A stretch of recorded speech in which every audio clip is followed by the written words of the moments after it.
Hi everyone and welcome back to another episode of Pitchside Perspective podcast. This week we're delighted to be joined by former youth team coach of the NYCFC and New York Red Bulls, Richie Scott, a friend and a strong mentor of mine that has helped shape my career. We sit down to discuss how playing out from the back means looking at the small details so it can have a big impact over a weekend.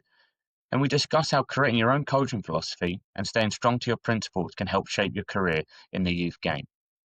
Sit down as we talk about Richie's career that has spanned from Newcastle to Iceland all the way to America, and how we break down the modern trends of the Premier League.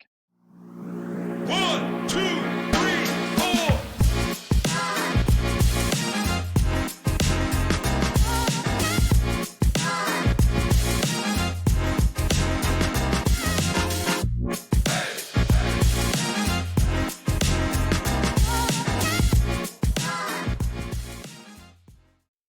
So Jack, it's another international break. I don't know about you, but I'm getting a little bit fed up with constant international breaks ruining the flow of the game and the Premier League.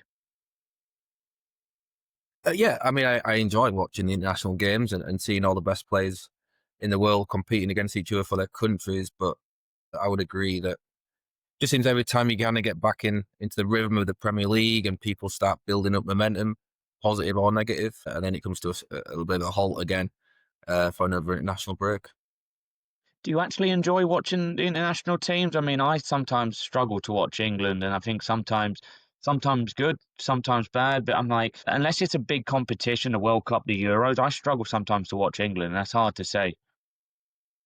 I think it's always interesting seeing, especially with Tuchel taking over, just seeing how maybe things are coming together with one eye, obviously, towards the major competitions and how they might look to play in terms of the results and the opposition. It's not great, and it probably doesn't actually, I guess, tell you that much about what will happen in the future because of the level of the opposition. But it is kind of good to see them all playing together and trying to figure out what might be the best way to go about things. Yeah, I definitely think he's got a few selection headaches, and there's definitely a lot of fans and media questioning, I think, a few of the selections. I mean, like people like Jordan Henderson, for example, making the team. The big one that I think they were speaking on the overlap about was, should Danny Welbeck get a call up as like a bit of a backup leader type of striker behind Harry Kane? I would obviously give him a shot. I think Ollie Watkins hasn't really had the best season. And if Danny Welbeck, I think if you'll come to the last 10 minutes, you need a goal between Watkins, Welbeck, Rashford. I think I would rather Danny Welbeck in front of goal. Yeah, I think there's some areas of the field that England are kind of blessed with quality and depth. So there's attacking midfield positions. And then you look at the centre forward and outside of Harry Kane, if something was to happen to him, who would come in? Yeah, kind of limited on options. I think in the past we've spoken about Liam Delap maybe being a future number 9 for England, but he hasn't really got the games under his belt this season to push for a spot. So Welbeck might be the best option they've got. Liam Delap's going to probably play one game, get sent off, and miss the rest of the tournament if he goes the way he keeps it up. I mean, a lot of potential, but I think once Harry Kane, like you said, once Harry Kane maybe retires, maybe after this World Cup, it's not looking fantastic for England strikers, but it's definitely that, I think, open spot for somebody to come out and grab. The big thing for me when it's the international break, what I'll try and do over a weekend is watch a League One game, a League Two game that's still going ahead, or even like non-league, for example. Definitely a shout out to that level and seeing what now is some entertaining games. Yeah, always entertaining. Different styles, which I'm sure we'll talk about today in terms of what those teams are trying to do and how they might contrast to what we regularly see in the Premier League or try and imitate what we see in the Premier League too. Yeah, no, 100%. Today's all about style, and I've given you a little bit of a stylish Guess Who player. And that might be a little bit of a clue there that I've just put in there about style. This week, obviously, my turn to ask you the Guess Who challenge. You're winning 12-8, so I've gone ahead and tried to stitch you up this week. But we'll go with Thank clue you. 1. This player, born in France, is a striker who made just over 100 Premier League appearances across 3 teams. The strikers throw me off a little bit because when you said stylish, the first person I thought of was David Ginola, and then you said French. But yeah, striker, French striker. So over 100 Premier League appearances. I've got no one coming to mind, really, to be honest. You said, how many You teams wanna did he play for? play for 3 Premier League teams. You can skip and We'll go to skip the and go next straight clue to if you want. Yeah, let's go to the next clue. Okay, so this player scored the opening goal in the 05-06 FA Cup final in which he went on and won.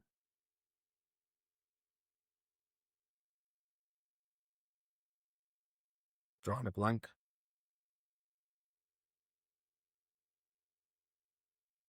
Don't worry, I I'm can gonna edit put. out the silences. I'll put in Nicholas Anelka. Okay, Nicholas Anelka, we're locking that in. All right, so I'm just writing it down here. Clue 2, Anelka. We'll come back, obviously give the last 3 clues towards the end of the episode, but we'll see where you get it. Maybe you're ending up on 4 points or maybe less. But yeah, talking about style, Richie Scott, how are you, mate? It's great. It's great to have you on the podcast talking about the game. Yeah, it's been a minute since I talked football, so hopefully I'm not too rusty.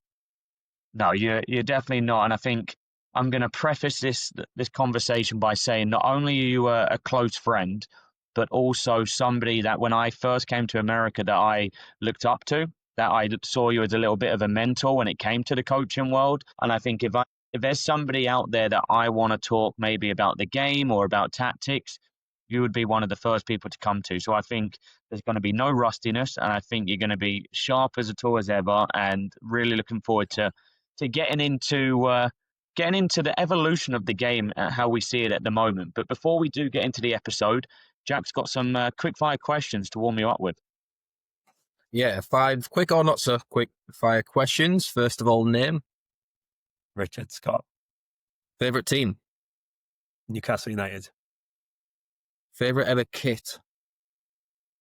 I think probably the Newcastle 95-96 kit. I think I had Les Ferdinand on the back, but like the big McEwen's logo emblem on the front. I think that's my favorite. Nice. Best sporting memory. I feel like I'm always hard pressed to when you get asked this type of question, best sport memory, to think anything other than Beck's against Greece. Wow, there you go. Free kick. That is a Yeah. great one. Where were you watching that? I'm trying to remember where I was watching that going. I couldn't even tell you. I can tell you exactly. I was sat on a little footstool in my grandparents' living room, and as soon as that went in, the shirt came off. I would have been what, 8, 9, 10 years old. Shirt's come off, whipping it around the head, running around my grandparents' house for my grandma to say, "What are you doing? Put your shirt back on." And I'm like, Nan, Beckham just scored. Yeah, classic. What a moment. And then last question, best player seen live. So I know that you've asked other guests this question before, and I've seen like a plethora of like top talent across the years. But I'm going to try and distinguish with like somebody that I've seen that's actually played really well on the time that I've seen them. And so there's 2 that jump to mind. I think watching Steven Gerrard play, he was phenomenal. I watched him play with St. James's Park. I think it was him, Suarez, Alonso, Mascherano, all like that era. And he was top. And the other one, and it's really close between them, but actually saw Drogba, Didier Drogba play twice. And both times I watched him, his performance level was just unbelievable. So where he might not be one of the top regarded players in the world, his performance on those days that I saw him was just incredible. Some good answers. I was going to say, yeah, 2 unique answers, and I especially love the Drogba shout. I mean, what a player he was, and I'm sure any defender going up against him the night before was having nightmares about what was going to happen when it came. It was just so hard to get him off the ball. He was so strong. Yeah. I think one of the times I watched him play, it was in a preseason friendly against AC Milan, and he just raked this ball in from like 35 yards in the top corner. It was one of the best goals I've ever seen. I'll have to see if I can send you the link for that because it's top. But yeah, he's special talent. Well, talking about special talent, as I said before this, I think that you are a special talent as well, especially in the coaching world. So let's take a little trip down memory lane. Give us the short version of how you started out in coaching all the way through to your most recent position. Yeah, okay. I'll try and go the short version of the long story. Started in college. I think I did a sport and exercise science diploma where you kind of break in with your level 1 coaching. Decided to stay on for an extra year. For level 2, there was a couple of different licenses that you got within the year. And as part of that, you'd do a work placement. And so my work placement was with Newcastle United in the football in the community. This was before all the Premier League teams moved to the football foundations. And so I started there for a few years, then made my first move to the US in 2009. For the next several years, I bounced back and forth between the US, the UK, and then in Iceland as well. And then settled back here in the US in 2013. Had a few years with yourselves at UK Elite. It's now eventually Steel. And then I had always wanted to go back to the pro environment. So really wanted to take a stab at that and see how far I could get. So I went and spent 5 years working at New York Red Bull in MLS, and then wanted to push on from there to go academy football and see if I could go beyond that. And so made the jump across the river to New York City FC, working on the City Football Group, and spent the last 4 and a bit years there as well. And then I've come to the long decision of actually stepping away from coaching. So I've been almost a year away from the game, hence saying that I might be a little bit rusty in this conversation. But yeah, the last football coaching experience was at City in New York City.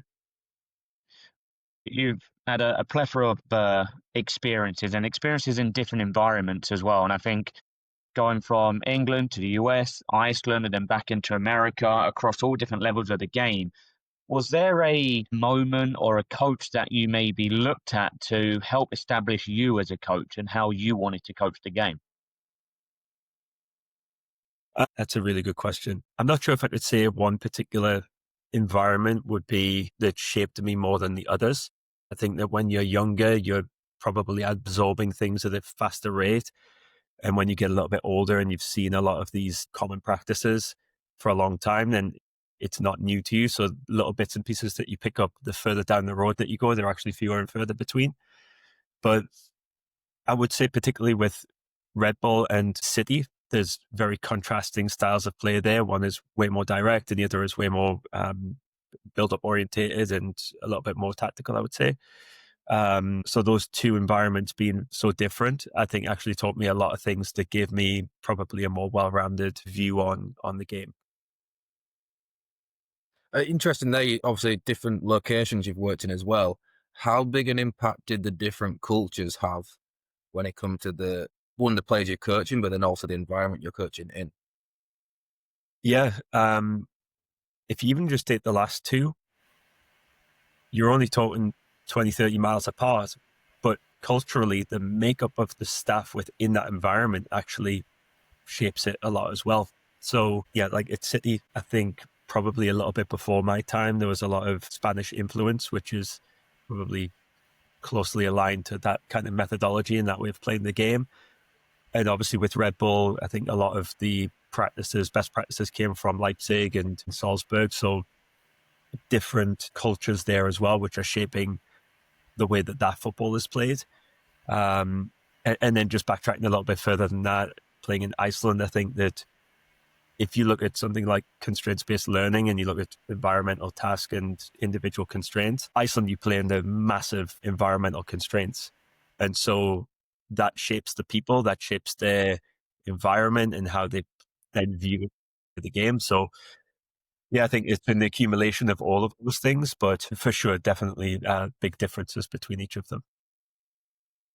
I want to kind of take you back as well to, like you mentioned, the difference in 20 odd miles between New York Red Bulls and NYCFC, and there being a contrast in styles. Can you speak a little bit about what those two styles were? You mentioned a little bit about obviously Red Bulls coming through the Red Bull program, that affiliate, and then obviously NYC maybe Hispanic style, a Spanish style. Maybe to speak a little bit on the styles between those two.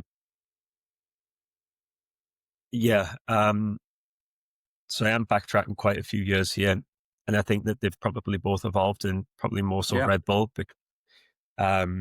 whether that's personnel, the people that are driving the direction of the football methodology. But certainly at my time there, I think there was a big emphasis on playing vertically and pressures, repressures, pressing, and trying to play very much forward-facing football. And then at City, I think that was the first time that I'd had exposure to really looking at the opponent more, using their start positions and their shapes to be able to identify what spaces that you would create advantages and try to attack. But I think against the ball, there's actually a lot of similarities between the two, because you want to try and get it back quickly, and maybe in terms of like sub principles, they might look a little bit different, but the general idea of trying to recover the ball quickly and your positioning and allowing you to do that as best as possible, I think there's similarities there. But certainly with the ball, very different. Like you said, City much more controlled, methodical, position orientated, and Red Bull definitely more vertical play. But some like interesting concepts there as well that are, it's not just vertical, like we're just going to play long and that's it. There was a lot of ideas around like quick play and playing within a net. So playing in these tighter spaces and trying to be good enough to still play within that tight space, but not having to come out of the net unless there's like a clear advantage to progress on like weak side, for example, but being comfortable staying in this tight space and trying to play progressively from there. It's interesting that the way you look at it is obviously coming from the top down, and obviously you were involved at the youth level with Red Bulls and both the City group too. When it came to the ideas coming from the top down, when you first came to those clubs, was it pretty clear what the identity was and how you as a coach were expected to coach within those environments? Yeah, I think transparently, I think Red Bull were probably a little clearer on their full view of the game. Their model of the game was crystal clear, like really well defined. And I think that when I came to City, it was not to say better or worse, but just it was in more of a transitional period of like changing academy directors. And so as a result of that, there was some ideas with like the principles, sub-principles and behaviors that were kind of like being compounded on over the years, rather than what happened eventually, which was let's take all of that and distill it down to say, let's make this clearer and easier to understand that this is what we'll do in these different phases of the game. So I think probably timing plays a little bit of a part in those experiential differences for me. But yeah, Red Bull really crystal the whole time. City definitely became more crystallized probably towards the last like year or two of me being there. I'm interested in your thoughts, Richie, on that topic around, you mentioned earlier, even in recent years, the style of play, the methodology might have evolved and changed slightly. So when you're kind of developing players to hopefully at some point be the people out there on the field doing this for the first team, knowing that might be 4 or 5 years ahead, and in 4 or 5 years' time, that's going to change. How do you, what are your thoughts on having that game model from top down and it being quite rigid, or just more of a kind of a holistic development in terms of here's some different ways we might be able to play, and these players need to be able to play in lots of different methods? Yeah. Oh, wow, what a good question. I'm not sure if I have a really good answer for you here, but what I'll share is that regardless of where they're playing and what the methodology and style of play and all that sort of stuff is, the cumulative experience that they get over the course of 10, 15 years of just playing a lot should expose them enough to the problems that they should be expected to solve at professional level. So even under the same methodology and same style of play, one coach to another coach, you would think should be saying the same things, but they resonate with different players in different ways at different times. You have all different other types of factors that go on at different stages of the players' lives. growth, psychological, social. There's a plethora of things that, can create confusion or clarity in different moments.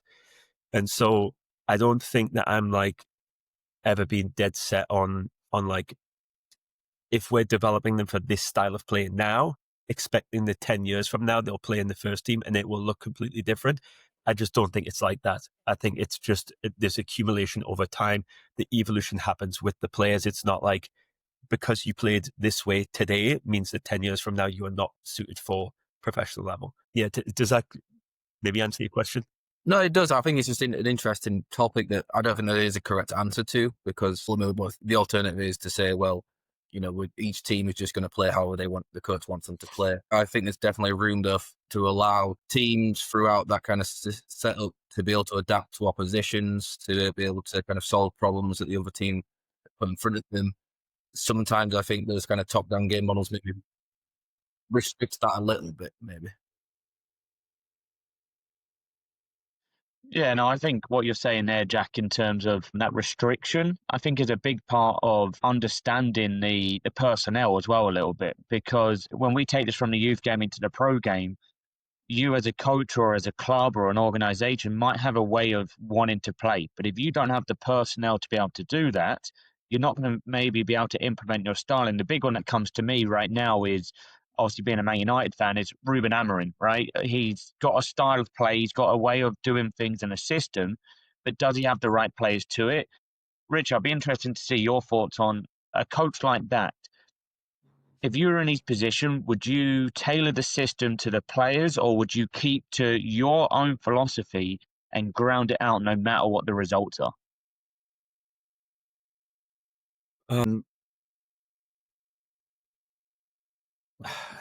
I think that if you don't have something to believe in, if you don't want to stand for something, you'll stand for nothing. And so for me personally, I think that maybe to an extent you live and die by your principles, your values, your beliefs. Now, I think that's easy for me to say because the level is different. And I think that they have external pressures of winning games that may influence certain things. But at the same time, I think that you also are not, what's the right way of putting this? Like a single action in a game doesn't have to define who you are as a team and how you play. So as an example, if you want to be a possession-based team, but your goalkeeper knocks it out from the back 50 yards across the halfway line, does that define you as being a direct team? Or is that single action then taken away from, you can still play to certain principles and a certain style. It's just that single action is different. And so maybe I would say that is teaching to, well, that's playing to a problem. It's trying to find a solution, a creative solution to a problem that exists in that game.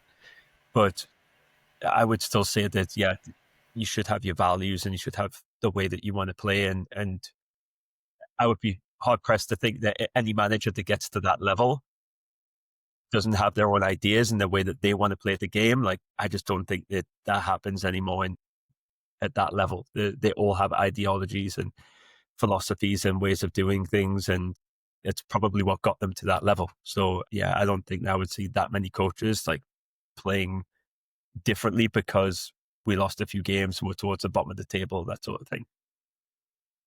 It's interesting you mentioning that about going more direct and playing more vertically and playing against what the opposition put in front of you. And I think Man United have slightly changed how they've played from last year to this year. And it's been evident, not just Man United, but across the Premier League. There's many teams now going a little bit more direct. And I think the stat is out there that there's like 4 or 5 less passes per sequence than there was last year. And even managers and teams like Man City, Pep Guardiola, they're looking to go a little bit more on the front foot and play direct. Is that a case of good coaches being able to adapt to the opposition in front, or is the trend of the game completely changing before we know it? I don't know. It's another hard question to answer because that type of statement about like the statistic makes me think of like what are the consequences of certain actions or unintended consequences, and like everything has a reaction and action to and reaction. So what is the reason that teams are playing with fewer passes to get to goal or passes per sequence? Is it because teams are being more aggressive with, more man-to-man pressing? And I don't know statistically what it is, but I would think probably that if there are less passes per sequence, that means that players are probably seeing an affordance to, play a pass that is more progressive, or that is trying to get in behind the last line. And, we know that those passes or those actions in the game are not always successful. So maybe the number comes down because of that, but it's actually really stemming a little further back, which is that teams are being more aggressive, and then that's opening up the affordance to play beyond earlier. Again, I don't know if I've really got a good answer for you there, because I don't know what the opposite to that number is, because that would potentially inform like why teams are actually having less passes per sequence. Yeah, and I think what you said there in terms of teams being more aggressive, I think is actually true in what you're saying, because I think this season especially, I think the Premier League has become a little bit more entertaining than it has in recent times. And you're seeing more teams are within 1 or 2 points of each other in that top 10 of the Premier League. And I think one area and action of the game is errors leading to goals. I think it's higher than it really has ever been. There's teams that are forcing sometimes their way of playing out, who maybe don't have the personnel, and then they're losing the ball on the edge of their own 18, and that's why they find themselves towards the bottom of the table. Like when I look at Wolves, for example, Wolves have one of the highest in recent games direct approaches, because they've realised they're not able to play out, because when they have played out at the start of the season, they lost the ball and conceded goals. So when it comes to the idea of playing out from the back, is it something that you believe in? Every team has to be able to do it, or is it a case of you should do it if it works for you? I think for me, I think it's a specific moment in the game that, of course, you have to go back to your values and what's important to you, and probably to your personnel a lot as well. But really, it stems back to your beliefs, because ultimately the personnel, I think, can change over time. But as a head coach, your values in that specific moment, like how do you want to approach the game? I think that part's actually really important. But for me, yeah, like I still see the building up and progressing the ball cleanly as being an important part of the game. It's something that, and I know that I'm out of football now, so this is no longer my problem to solve, but that's definitely a moment that I could have obsessed over for many, many more years. And I just loved that moment of the game, trying to solve this build-up situation. And sorry, Stu, I feel like I've lost track of what your initial question was. You opened up the kind of... No, I think it's a great can of worms. And follow up to what you just mentioned there is obviously your obsession to wanting to problem solve. Is playing out from the back a means of problem solving? Is that a good way of looking at it? I would say so. I would say so. Because for me, the objective in possession should be to progress cleanly through different phases of the game into eventually trying to create a chance to score a goal.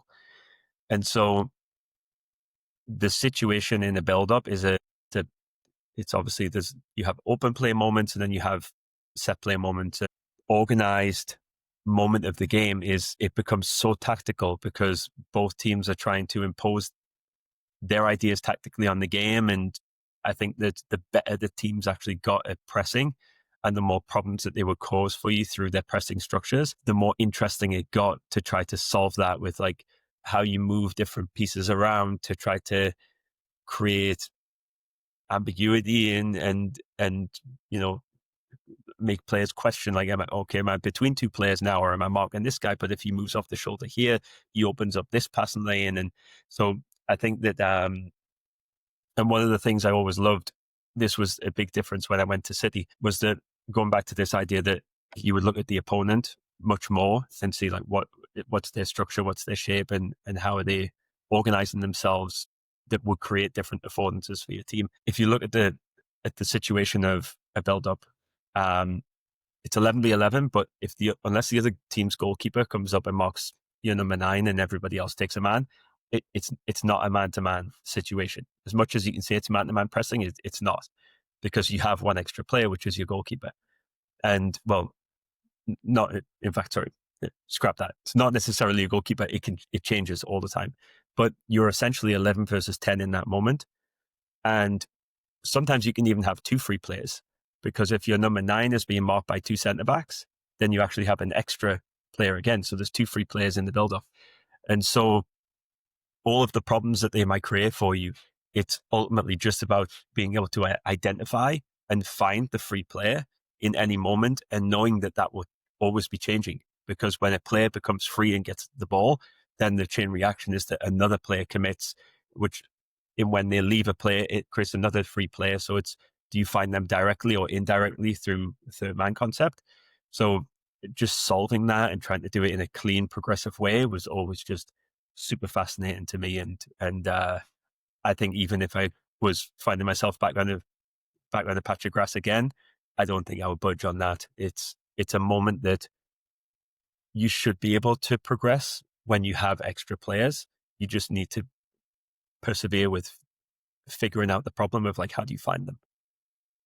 I think that's the interesting point too, is I think when it's done well, it's about problem solving. But I think on the flip side, sometimes, especially youth soccer, but also even, the highest level of the game, you see some things that I think look too rigid, and maybe they don't have players with that problem solving ability, that decision making ability, where they're used to being, this is your structure, these are your 2 or 3 options when you get the ball, and when they're closed off, that's when you see people losing the ball in their own third and giving away chances through errors. I think the whole playing out from the back, even that saying, I think is too much of a grey area. Are we just talking about goal kicks, or are we talking about, if the centre back has the ball 30 yards from his own goal, if your player short from a goal kick, but then your striker, chips one into your centre forward's feet, is that playing out from the back, or is that considered direct now? And I think that's where, again, kind of going back towards my question earlier about when you're developing these younger players, are they, and like you said, Richard, depending on each week by week, they get in front of different problems in front of them just naturally. So they're having to solve these problems and make these decisions. But I think that's the difference between Man City having John Stones on the ball who can probably make decisions and solve problems, compared to maybe Wolves having people on the ball that can't do those things. Yeah, there's I think there's definitely has to be considered the quality of the players.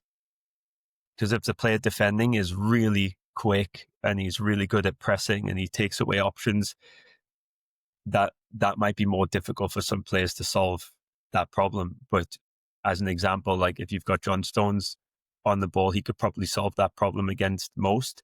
But if you've got somebody like, and I'm sorry, Stu, but like Maguire on the ball, he might not solve it in that way. But if you were to then play a cup match where you play against a team that's a couple of leagues down, would you expect them to solve that problem and to play out? You probably would. But it's about, I guess the quality of the player that's defending plays a big part in it. And then also the threat of, that player in the transition moment of like, how dangerous can he be? So my question to you, Richard, would there be a situation where you would not want, because obviously you're quite strong on wanting to build out through a build phase and play out from the back, would there be a situation where you tell your team, no, my goalkeeper's going to strike one over the halfway line? Yeah, there probably would be. And I think it comes back to like the affordances that are there in the game. So something that I always really liked was this idea of, if you look far first, so let's just say we're the goal kick, and if you look at the last line, if the last line is even numbers, then we should probably think about trying to play there quickly, because you have maybe 2 1v1s or 3 1v1 situations that could be really dangerous for you if you can get it there quickly. So that might mean in one pass, or it might mean that you have to go in 2 passes.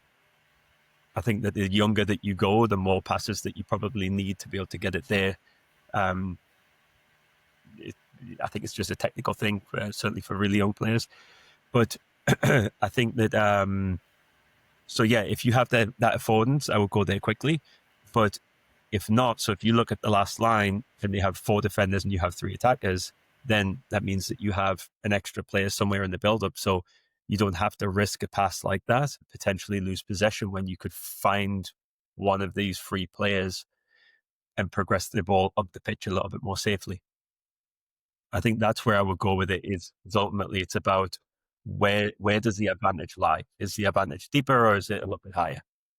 Yeah, I think that's a great tip for goalkeepers too. My goalkeepers, like the way you put it there, putting at the furthest forward point of that last line of defensive position, are they looking there first for an advantage? I think that's a good way for goalkeepers to kind of solve the problem in front of them.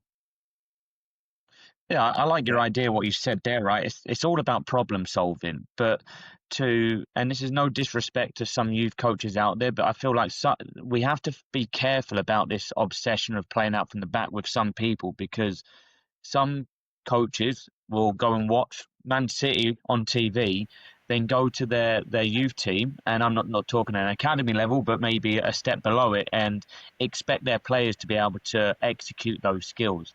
And I think this is sometimes where some coach educators and some coaches sometimes struggle to find a balance of teaching your kids how to play out from the back, and also having the balance of, if it's not going to work, playing a little bit more direct. But I think the key thing that you've said there, Richie, is understanding what the opposition are throwing at you. Yeah, I think it's understanding what they're throwing at you, but it's also a question of like understanding what you can do that can actually make it harder for them as well. Because let's just say, as an example, you would say if they're set up to press you in I don't know, let's just say it looks like a 4-4-2 diamond. Their wingers go to your centre backs, their 9 stays with your midfielder in number 6, and everybody else is pretty much man for man. If their fullback is going to go to your fullback, because you see that quite a lot in the game now, right? Is the fullback will go when the pass is made, and then they shift the line. So if that's what their strategy is to do, then what would happen if you just lowered your fullback, and then now you create a larger pressing distance between their fullback to your fullback? So now they start asking questions. Well, should I go? Should I not go? And it's when you create that situation, it creates a time edge. So if they're arriving late because you've created more distance in the press, then you create moments of like having a little bit more time on the ball to then find a better solution. And then you look at like so the whole team's involvement in the build-up as well is like, let's just say that's the situation, is we can identify as coaches that their fullback is going to our fullback. But what if you put your winger on the inside of the fullback and said, go stand near the centre back?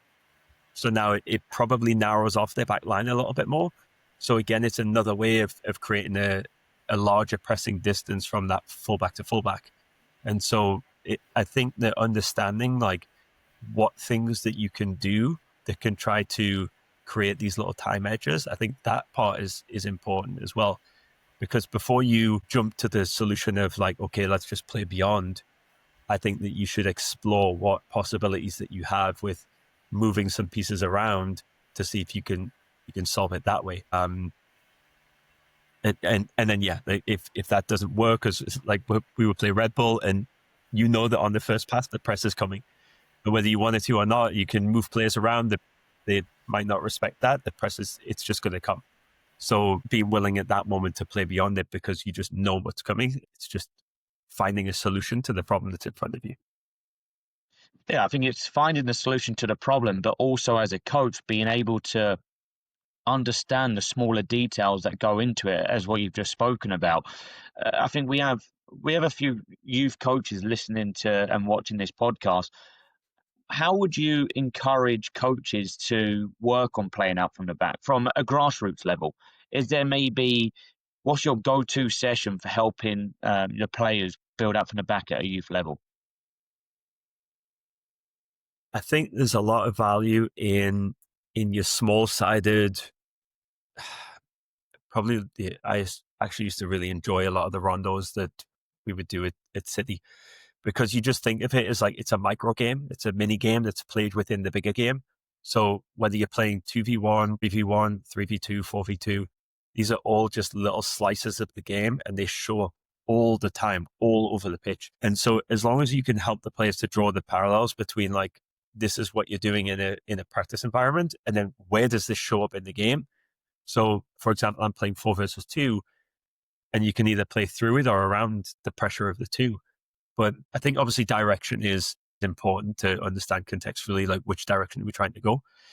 But when the players can understand positionally, like, okay, if I play on the shoulder, it allows me to play around the press with my first touch, or if I break the line, I can play through it. I think little games like that, you would then try to show the players the situation in the game when the opponent is pressing with 2 strikers, for example, and say, okay, this little mini game that we've just played, this is where it shows up in the real game. And I think certainly on those dead ball situations, it's very easy and clear to show them that this is where it happens.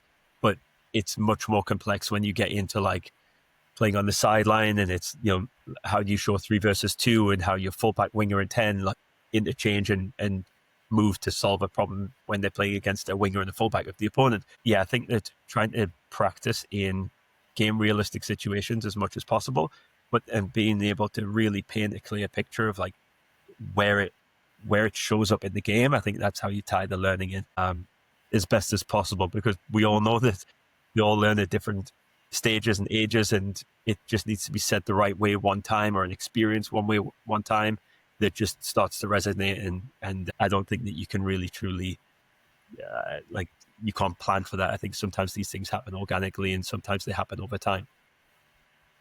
Yeah, and I think what you've said there is you've got to make your practice, your training session, feel and look as close to the game and situations within the game as you can there. As you mentioned there, where are the 4v2s happening? Where are the 1v1s happening? And you mentioned earlier, if you're playing against a back 4 and you have an attack in front 4, well, you've got 1v1s in those situations. And I think it's about mirroring those situations into your practices.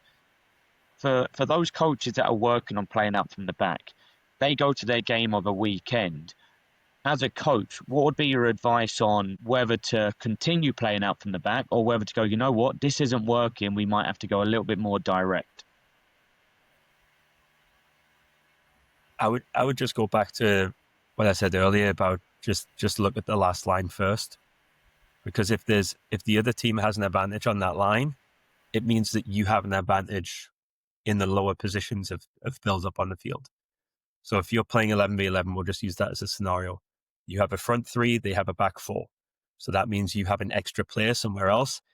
And I'd encourage coaches at that moment, if you look there first and you see like, okay, we have an extra player somewhere else, then you look at the lower positions and see, okay, is it the fullback that's the free player? Is it an aid or something? You just try to figure out where's the free player and try to find solutions to find them, but also recognizing that it's a dynamic game and things move and change quickly. So, for example, when you bring the ball to one side of the pitch, the ball kind of has gravity, right? So the opponent will follow the ball, but not necessarily the attacking team. You shouldn't always follow the ball, because then you don't ever become a free player. So I would just say, yeah, if it was me, if I was working with youth players again now, I would say try and identify whether you have an advantage in the build-up, and then you should try to persevere to find solutions there. And if you don't, then, you know, you're going back to what we were saying before with Jack, which is if it's 3v3 because they press a lot of players up, you can even be clever and say, let's drop the 8s or drop the 10s and bring them lower and bring the fullbacks lower, and you create more distance between the front line and the midfield line. And then that space allows you to arrive into that space when the ball does, and it just creates a little bit of a easier situation to play direct from. But yeah, for me, I would say I would go there second. It's interesting as you speak. I'm thinking about what key skills does this player in particular who you're coaching, what do they need to have? And I feel like it's more on the mental and tactical understanding side of the game than it is the technique. Yes, they need to be able to have the first touch. They need to be able to have the right weight of pass, etc. But is it more coaching players mentally than it is physically and technically? I don't know.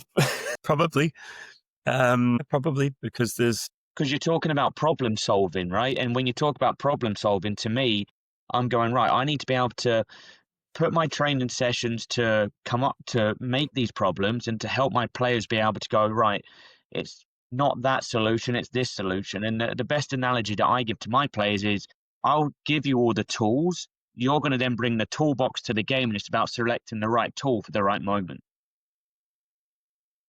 Yeah. Yeah, sorry, you're making me go off on a mental tangent now about toolboxes and teaching the tools or teaching the problems. We'll talk about that another time. But I think, yeah, psychologically, for sure, there's a lot going on there, because there's maybe potentially a lot of failure that could show up for a player in a game, and then that creates uncertainty, which now, when you have a lack of confidence of like, is this working? Then, and I think that there's the opposite to that, right? It's like when you're doing things well and you're building up well, you're creating problems for the opponent, and then they lose confidence in their pressing now. So like the whole swing of momentum and of confidence within the game is, for sure, cannot be understated. But yeah, I think that back to your point about like teaching to the, like, what skills and tools would they need to have. I think, and I don't want to sound too cliche by saying like, your ability to see the right things, but I do think that knowing where to look and what to look for is really important. As the ball's making its way around to you, making sure that you're seeing the picture of what's in front of you, because even just based on the shape and the formation of the opponent, it can change whether, like, let's just say if they played 4-2-3-1 or 4-3-3, that would change whether potentially your number 10s are free players between the lines. So being able to know through experience of like playing against different shapes and seeing different problems show up again and again, that will tell you, what to expect when you look in that particular area. But then, yeah, so just knowing where, like, what area of the pitch to look at, and then what problems to look for. And that then helps guide you in your decision making of like, what's the best action from there. So I'd probably say that will be more important than the other stuff. I'm going to reinforce what I said at the start of the episode. I have to say, again, the reason why we brought you on, you're full of knowledge on the game and on different aspects of it. And I think we could turn this into a 2-3 hour episode on different facets of the game. And I think you've given so many little pieces of advice, I think, without even knowing it. Like, when I listen back to this now, my page is already covered in notes that I'm now going to look to put together for my next training session, my next game.